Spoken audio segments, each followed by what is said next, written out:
संघर्ष ही जीवन है। जो मुस्कुरा रहा है उसे दर्द ने पाला होगा, जो चल रहा है उसके पाँव में छाला होगा। बिना संघर्ष के इंसान चमक नहीं सकता, जो जलेगा उसी दिए में उजाला होगा। संघर्ष क्यों बचे संघर्ष से? संघर्ष ही तो जीवन की आत्मा है। जितना कठिन संघर्ष होगा उतनी ही शानदार जीत होगी। एक बार एक किसान भगवान से बहुत ही नाराज हो गया। किसान बहुत मेहनती था, बहुत मेहनत से वह खेतों में अनाज उगाता, उसकी देखभाल करता, पर अक्सर उसकी फसल खराब हो जाती।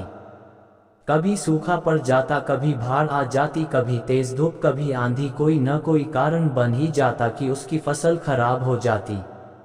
एक दिन वह किसान गुस्से में आसमान की ओर देखकर भगवान से कहा, हे ईश्वर, आपको लोग सर्वज्ञता मानते हैं कि आप सब जानते हैं, कहते हैं कि आपके इच्छा के बिना एक भी पत्ता नहीं हिलता, पर मुझे तो लगता है कि आप छोटी सी छोटी बात भी नहीं जानते।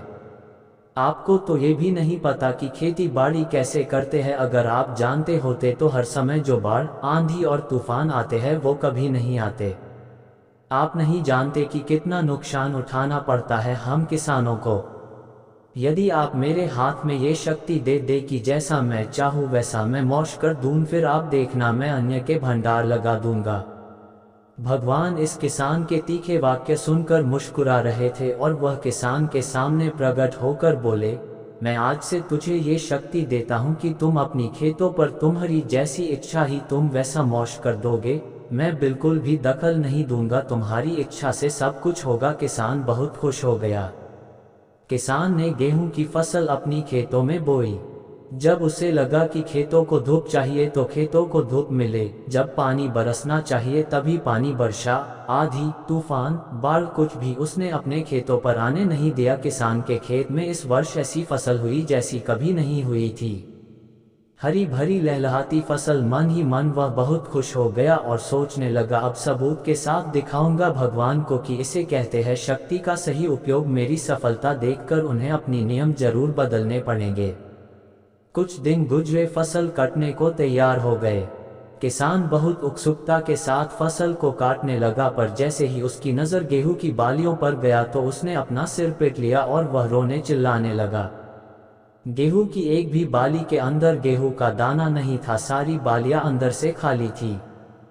किसान बहुत दुखी हो गया। उसने भगवान को रोते हुए फिर पुकारा, हे प्रभु, तुमने ये मेरे साथ क्या किया? क्या तुमने मुझे कोई सजा दी?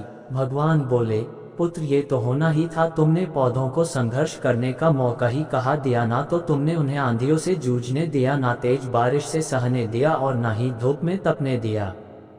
एक भी चुनौती का सामना तुमने उन्हें नहीं करने दिया, इसीलिए सारे पौधे अंदर से खोखले रह गए। जब आंधी, तूफान, तेज बारिश और धूप पड़ती है तभी ये पौधा अपने अस्तित्व को बचाने के लिए संघर्ष करते हैं, और इसी संघर्ष से एक बल पैदा होता है जिसमें शक्ति होती है, ऊर्जा होती है। और यही ऊर्जा पूर्ति तेरे गेहूं के दानों की तरह जो नहीं फूटी, तूने उन्हें कठिन परिस्थितियों से गुजरने ही नहीं दिया जहां उनके अस्तित्व का जन्म होता।